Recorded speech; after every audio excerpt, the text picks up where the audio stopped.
မင်္ဂလာပါဒီနေ့ရှင်းပြလုပ်ပေးနေတာကတော့ဘာလဲဆိုတော့ကျွန်တော်တို့တွေ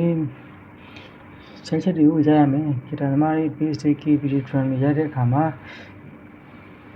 ရှုဟာလေးတွေကျတော့တန်းပြီးတော့တီးလို့မရတာတွေရှိတယ်ဗျရှုဟာနားထဲမှာကြားရတယ်နားထဲမှာဆွဲနေတဲ့ဟာလေးနဲ့တွဲပြီးတီးရတယ်မျိုးတွေရှိတယ်တချို့ကကျတော့နှုတ်ကိုကြည့်လို့ရတယ်တချို့ကကျတော့နှုတ်ကိုကြည့်ဖို့ဆိုတော့လုံးစားမြင်ရတဲ့ခါကျမလွယ်ဘူးလေ့ကျင့်ပြီးမှတီးရတာမျိုးတွေရှိတယ်အခုreview ရဲ့ adequate ချင်းတဲ့ဒါဆရာဆိုတော့ဟုတ်ပြီဆိုတော့ကျွန်တော်တို့ first one မှာကြည့်မယ် first one ဆိုတော့ A ပေါ့နော် A ရဲ့ reminder ပြီးမှရင် me minor ပြီးရင်အဲ့ဒါကိုကျွန်တော်တို့ရိုက်တဲ့ခါကျရင်ဘယ်လိုနည်းနဲ့မှတ်မလဲအတန်နဲ့မမှတ်ဘူးကျွန်တော်တို့က note နဲ့မှတ်မယ်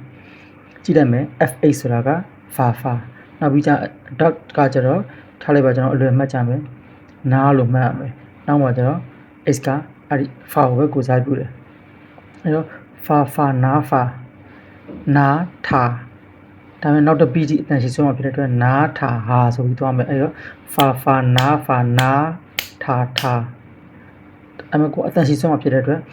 fa fa na fa fa fa na fa na tha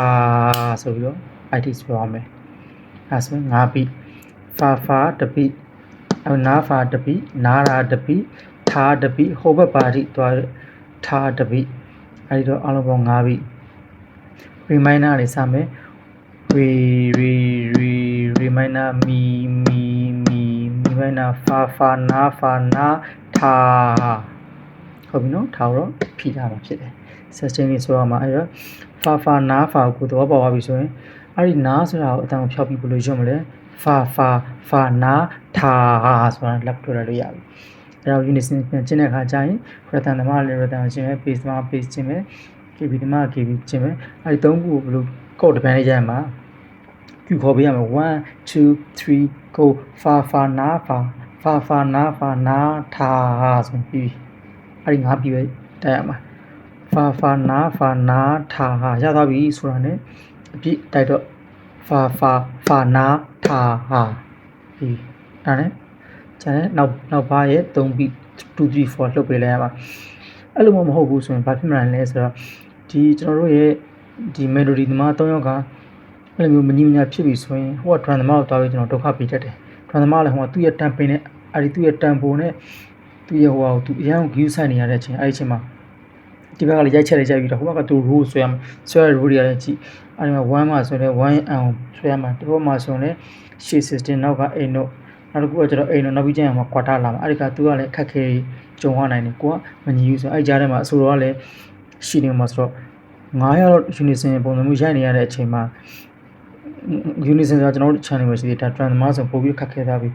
နော်ဘာကြောင့်လဲဆိုတော့ तू ကဒီဘက်မှာ unison ရိုက်ပြီးတယ်ဟိုကလည်း तू ထပ်ပြီးတော့ row အတုံးလေးဆွဲရမှာဆိုတော့ကို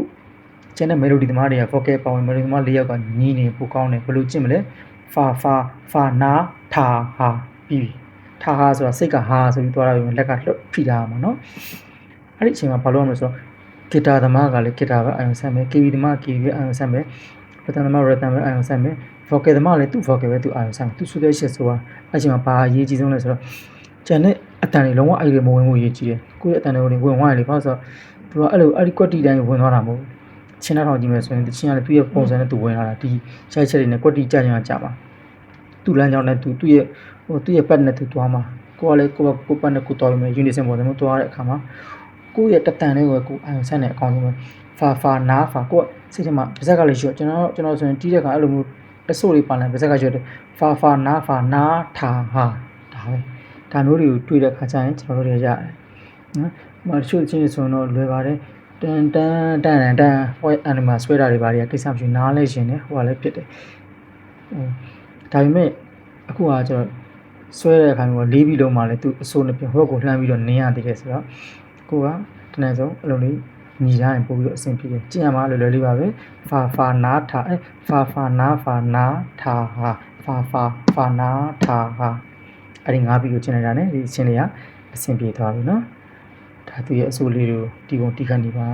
အဆင်ပြေကြပါစေခင်ဗျာ